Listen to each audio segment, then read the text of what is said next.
स्वागत है आप सभी का प्रोकोडल्स एकेडमी में। आज के इस सेशन में हम लोग देखेंगे डिस्ट्रीब्यूटेड फाइल सिस्टम और लार्ज स्केल ऑर्गेनाइजेशन में कैसे फाइल सिस्टम काम करता है उसके बारे में। तो चलिए वीडियो स्टार्ट करते हैं।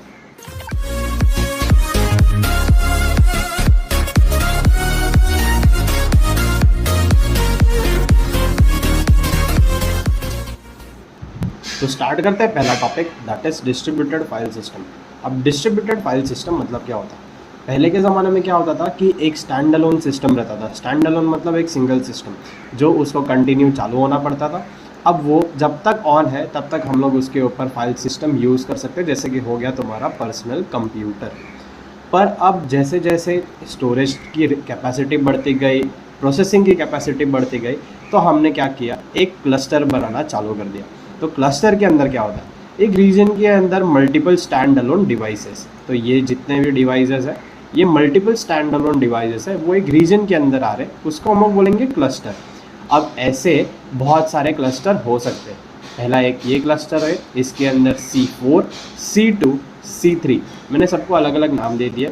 तो ये जितने भी मल्टीपल क्लस्टर्स हैं, अब ये लोग क्या करेंगे, एक दूसरे के साथ इंटरकनेक्ट हो जाएंगे और इसके वजह से हम लोग इसको यूज़ कर सकते हैं और मल्टीपल फाइल सिस्टम हम लोग यूज़ कर सकते हैं। तो इसी को हम लोग बोलते हैं डिस्ट्रीब्यूटेड फाइल सिस्टम। डिस्ट्रीब्यूटेड मतलब यहाँ पे देखो, एक क्लस्टर, दो क्लस्टर, तीन क्लस्टर और ये चौथा क्लस्टर, ये एक जोग्राफिकल लोकेशन में डिस्ट्रीब्यूटेड है, बहुत सारे जगह पे है और एक क्लस्टर में मल्टीपल स्टैंड अलोन डिवाइसेस है। तो इसको हम लोग बोलते हैं डिस्ट्रीब्यूटेड फाइल सिस्टम। अब डिस्ट्रीब्यूटेड फाइल सिस्टम सिर्फ और सिर्फ स्टैंड अलोन डिवाइसेस के ऊपर नहीं रहेगा, सर्वर्स के ऊपर भी रहता है। समझो एक नोड है, नोड 1, ये एक सर्वर है, ये दूसरा सर्वर है, ये तीसरा सर्वर है। अब ये नोड मतलब क्या होता है, ये जो भी डेटाबेसेस है इसका कैचे और ये सब कुछ इंक्लूड होके एक नोड बनता है। तो ये जो नोड है, ये एक नोड हो गया, ये दो नोड हो गया, ये तीन नोड हो गया। अब ये तीनों नोड इथरनेट या फिर कोई भी नेटवर्किंग डिवाइस के साथ ओवर द इंटरनेट एक दूसरे के साथ कम्युनिकेट कर रहे हैं, एक दूसरे के साथ over the internet, that is through networking devices. तो जब ऐसे होता है तो इसको भी हम लोग बोलते हैं डिस्ट्रीब्यूटेड फाइल सिस्टम। तो डिस्ट्रीब्यूटेड फाइल सिस्टम में या तो स्टैंड अलोन डिवाइसेस रहेंगे या फिर मल्टीपल सर्वर्स जो एक दूसरे के साथ कम्युनिकेट करें थ्रू ईथरनेट या फिर कोई नेटवर्किंग डिवाइसेस। अब आते हैं large scale file system organization. अब समझो कोई एक ऑर्गेनाइजेशन है, अब उस ऑर्गेनाइजेशन के पास जो डेटा रहता है वो लार्ज अमाउंट में आता है, तो अब उसको स्टोर करने के लिए कुछ तो फाइल सिस्टम चाहिए रहेगा, तो हम लोग यूज़ करते हैं लार्ज स्केल फाइल सिस्टम। तो पहले पढ़ते हैं, to exploit cluster computing files must look and behave somewhat differently from conventional system found on single computers. This new file system often called as a distributed file system. अब इसके लिए हम लोग क्या यूज़ करते हैं, जो डिस्ट्रीब्यूटेड फाइल सिस्टम था दैट इज़ क्लस्टर वाला या फिर networking devices that is server वाला। तो जो मैंने पहले एक्सप्लेन किया वही हम लोग यहाँ पे यूज़ करेंगे। अब इस फाइल सिस्टम का साइज़ जो रहेगा वो टेराबाइट्स में हो सकता है। If you have only small files there is no point of using DFS। अगर हमारे पास स्मॉल फाइल्स है तो हम लोग DFS यूज़ ही नहीं करेंगे, हम लोग छोटा सा स्टैंड अलोन सिस्टम भी यूज़ कर सकते हैं। पर अगर हमारे पास डेटा जो टेराबाइट्स में है, पेटाबाइट्स में, ये सब हम लोग यूज़ करना चाहते हैं तो हम लोग large scale file system that is DFS use करेंगे।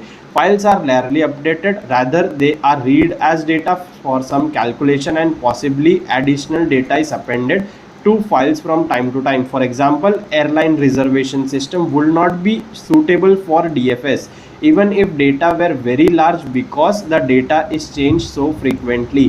अब जहाँ पे फाइल्स रेयरली अपडेट होता है उस तरह पे हम लोग यूज़ करेंगे DFS। जहाँ पे कंटिन्यूस अपडेशन होते रहता है वहाँ पे हम लोग DFS यूज़ नहीं करेंगे। अब कैसे हम लोग ये फाइल सिस्टम को स्टोर करते हैं, तो फाइल्स जो रहता है वो हम लोग चंक्स में डिवाइड करते हैं और हर एक चंक का साइज़ रहता है 64 MB। अब ये चंक्स रेप्लिकेट भी होता है 3 times at 3 different compute node. समझो एक यहाँ पे एक नोड है, ये नोड यहाँ पे भी रेप्लिकेट होगा, यहाँ पे भी रेप्लिकेट होगा। तो ये जो चंक है, ये चंक का रेप्लिकेशन दूसरे 3 जगह पे रहेगा, तो ये होता है रेप्लिकेशन। अब moreover those node holding copies of one chunk should be located on different machine सब अलग अलग मशीन पे रहना चाहिए, एक मशीन पे नहीं रहना चाहिए। अगर एक मशीन पे रहेगा, वो मशीन अगर डाउन हो गया तो हमारे सारे रेप्लिकेशन भी चले जाएंगे, तो हम लोग को फॉल्ट टॉलरेंस नहीं होगा। तो जो एग्जाम्पल है लार्ज स्केल फाइल सिस्टम जो यूज़ करता है वो है गूगल फाइल सिस्टम, HDFS और क्लाउड स्टोर। तो लार्ज स्केल फाइल सिस्टम कहाँ कहाँ पे यूज़ कर सकते हैं? जहाँ पे डेटा बहुत ज़्यादा है और वो रेयरली अपडेट होता है। अगर कंटिन्यूस अपडेट होने वाला डेटा है या फिर कोई भी ऑर्गेनाइजेशन जिसका डेटा कंटिन्यूसली चेंज होते रहता है, वहाँ पे हम लोग DFS that is distributed file system use नहीं कर सकते, क्योंकि वहाँ पे प्रोसेसिंग वगैरह कंटिन्यूस करना पड़ेगा। सब सारे जो भी स्टैंड अलोन डिवाइसेज है, सारे क्लस्टर्स है, वहाँ पे रेप्लिकेशन चाहिए, तो रेप्लिकेशन कंटिन्यूस करना पड़ेगा। इसके वजह से बहुत प्रॉब्लम्स होगा, तो DFS वहाँ पे यूज़ नहीं करेंगे। तो ये था large scale file system organization. तो आज के इस वीडियो में इतना ही। अगर आपको वीडियो पसंद आया हो तो लाइक शेयर सब्सक्राइब कर दीजिए और बेल आइकन हिट कीजिए for future notifications. Thank you.